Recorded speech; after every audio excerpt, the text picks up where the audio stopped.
இன்பங்களை துண்டிக்க செய்யக்கூடிய, நிம்மதியை குலைக்கக்கூடிய, ஆசுவாசமான சுதந்திர காற்றை சுவாசிக்க விடாமல் திணறடிக்க செய்யக்கூடிய ஒன்றுதான் நோய் நொடி என்பது. எவ்வளவு வசதியின் உச்சத்தில் இருந்தாலும், செல்வத்திலேயே சுகபோகமான வாழ்க்கை வாழ்ந்தாலும், நோய் என்று ஒன்று வந்துவிட்டால் ஒட்டி பாம்பாக மனிதன் அடங்கி விடுகிறான், துவண்டு விடுகிறான். நோய் நொடி இல்லாத வாழ்க்கை என்பது அல்லாஹ் தரக்கூடிய நியாமத்துக்களிலே ஆகப்பெரிய நியாமத். ஆரோக்கியமான வாழ்க்கை ஒரு மனிதனுக்கு அளிக்கப்பட்டது என்று சொன்னால் கோடான கோடி, லட்சங்கள் கோடி கொடுத்ததற்கு சமம். செல்வத்திலேயே ஆகப்பெரிய செல்வம் ஆரோக்கிய செல்வம் சகோதரர்களே.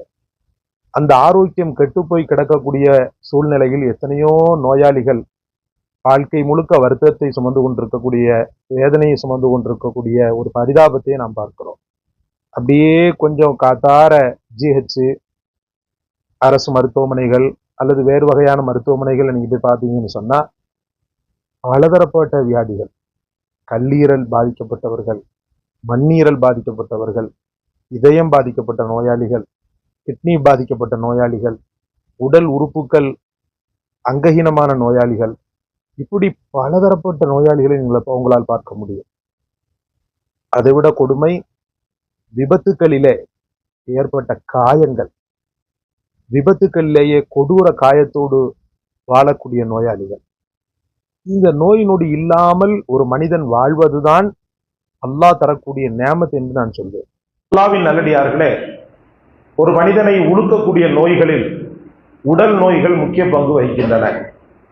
அந்த உடல் நோய்களை அல்லாஹ் ரப்புல் ஆலமீன் சில நேரத்தில் கடுமையாக தந்து விட்டானே, ஆனால் வாழ்க்கையிலே செய்வதறியாது திகைக்கக்கூடிய, பயப்படக்கூடிய ஒரு சூழல் தான் ஏற்படுகிறது. ஆனால் நோயை படைத்த இறைவனை அதற்குண்டான ஆறுதலையும் சேர்த்தே படைத்திருக்கிறார். அந்த ஆறுதல்கள் தான், அந்த மருந்துகள் தான் இதெல்லாம்.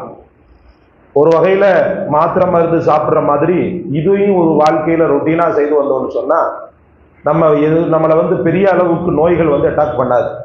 நம்ம இதெல்லாம் மறந்துட்டு கடைசியில நம்ம தூங்கும் போது எப்படி தூங்குறோம்னா, கொஞ்சம் வயதுல பெரியவங்களா இருந்தா டிவியோட தூங்குறோம், கொஞ்சம் வயதுல குறைவானா இருந்தா மொபைலோட தூங்குறோம்.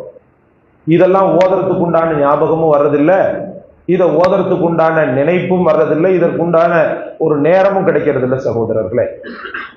அதனாலதான் 40 வயசுல 4000 நோய் இருக்குது அவங்க உடம்புல.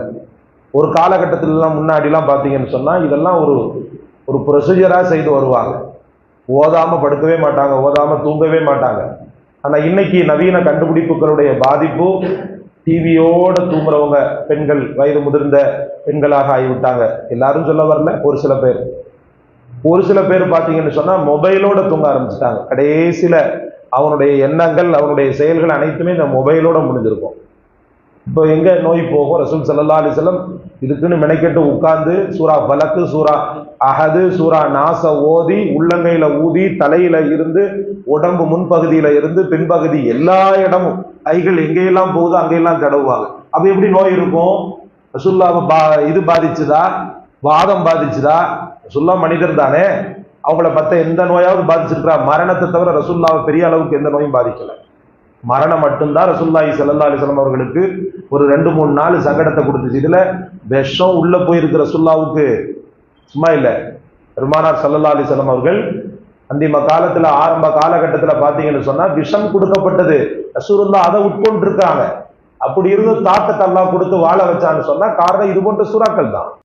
நபிகள் முஹம்மது ரசூலுல்லாஹி ஸல்லல்லாஹு அலைஹி வஸல்லம் அவர்களுக்கு கடும் கொடும் வியாதிகள் எந்த காலத்திலும் தொட்டது கிடையாது. ரசூலுடைய இறுதி காலகட்டத்தில் அந்த ஏற்பட்ட தலைவலியை தவிர பெருமானார் ஸல்லல்லாஹு அலைஹி வஸல்லம் அவர்களுக்கு பெரும்பாலும் பெரும் நோய்கள் தொட்டது கிடையாது. முஹம்மது ரசூலுல்லாஹி ஸல்லல்லாஹு அலைஹி வஸல்லம் அவர்களுக்கு அல்லாஹ் ரப்பல் ஆலமீன் இவ்வளவு பெரிய நியாமத்தை கொடுக்க காரணம் என்ன என்று நினைக்கிறீர்கள்? பெருமானார் ஸல்லல்லாஹு அலைஹி வஸல்லம் அதிகம் அல்லாஹ்விடத்தில் கேட்ட துஆக்கள், அதிகம் அல்லாஹ்விடத்தில் கேட்ட துஆக்கள். அன்பிற்குரிய அல்லாஹ்வின் பெருமக்களே, முறையான துவாவும், முறையான திக்ரும், முறையான உடற்பயிற்சியும், முறையான உணவும் இருக்கிற பட்சத்தில் நோய் நொடிகளை கண்டு நாம் அஞ்ச தேவையில்லை.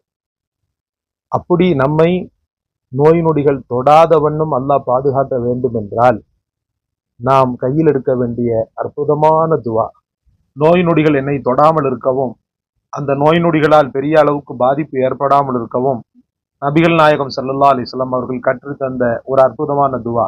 அல்லாஹும்ம ரப்பன் நாஸ் அதிஹிபில் பாஸ் இஷ்ஃபிஹி வ அன்த ஷாஃபி லா ஷிஃபா இல்லா ஷிஃபாவுக ஷிஃபாஅன் லா யுகாதிரு சகமா.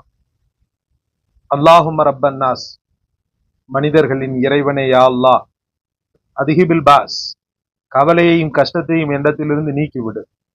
இஷ்ஃபிஹி, இன்னும் ஷிஃபாவை கொடு, அவருக்கு ஷிஃபாவை கொடு. மற்றவர்கள் சொல்வதாக இருந்தால் இஷ்ஃபிஹி, தானாகவே ஓதுவதாக இருந்தால் இஷ்ஃபி அன்த ஷாஃபி, நீயே நோயை தீர்ப்பவன்.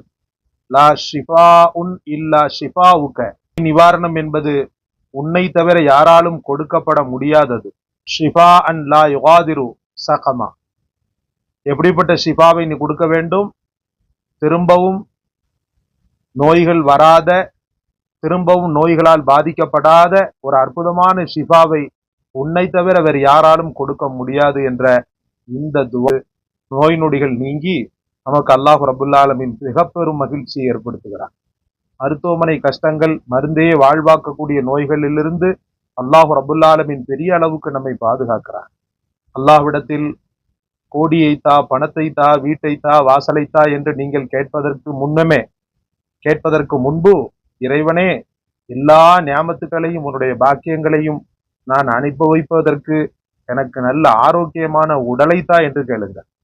கண்ணீர் நோய்கள், கண் சம்பந்தப்பட்ட நோய்கள், இன்னும் இந்த வெயில் காலத்தில் ஏற்படக்கூடிய உஷ்ண சம்பந்தப்பட்ட நோய்கள், பிள்ளைகளுக்கு ஏற்படக்கூடிய அம்மை, இது போன்றவைகளிலிருந்து அல்லாஹ்விடத்திலே பர்டிகுலராக நாம் பாதுகாப்பை தேட வேண்டிய கடப்பாடு நமக்கு இருக்கிறது.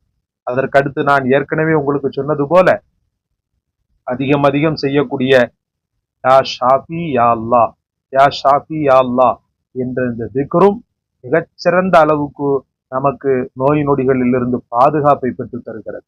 அல்லாஹ்விடத்தில் துஆ செய்த பிறகு நீங்கள் அந்த கைகளை உடம்பு முழுக்க தேய்த்து கொள்ள வேண்டும். அல்லாஹ்விடத்தில் நோய் நொடிக்காக நீங்கள் கேட்கின்றீர்கள் அல்லவா, அந்த கரங்கள் ஏந்தி கேட்கக்கூடிய நேரத்தில் அந்த கரங்களை நீங்கள் உடல் முழுக்க, முகத்திலிருந்து அப்படியே உடல் முழுக்க கைகள் செல்கின்ற திசை வரைக்கும் நீங்கள் தேய்த்து கொண்டீர்களேயானால் அல்லாஹ் ரப்புல் ஆலமீன் அந்த துஆ பரக்கத்தின் மூலமாக உடல் சம்பந்தப்பட்ட பிரச்சனையிலிருந்து அல்லாஹ் பாதுகாப்பை தருகிறார். அல்லாஹ் ரப்புல் ஆலமீன் உங்களுக்கு நமக்கும் நிவாரணத்தை தருவானாக, நோய் நொடிகளிலிருந்து பாதுகாப்பை தருவானாக. எத்தனையோ மருத்துவமனைகளில் முடங்கி கிடக்கக்கூடிய நம்முடைய நோயாளிகள், ஏனைய மதத்தை சார்ந்த கிறிஸ்தவ, இன்னும் இந்து நோயாளிகள், அல்லாஹ் ரப்புல் ஆலமீன் அவர்களுக்கு நிவாரணத்தை தருவானாக. அல்லாஹ் எல்லா மக்களுக்கும் தௌஃபீக் செய்வானாக. ஜஸாக்கல்லாஹ். அஸ்ஸலாமு அலைக்கும் வரஹ்மத்துல்லாஹி.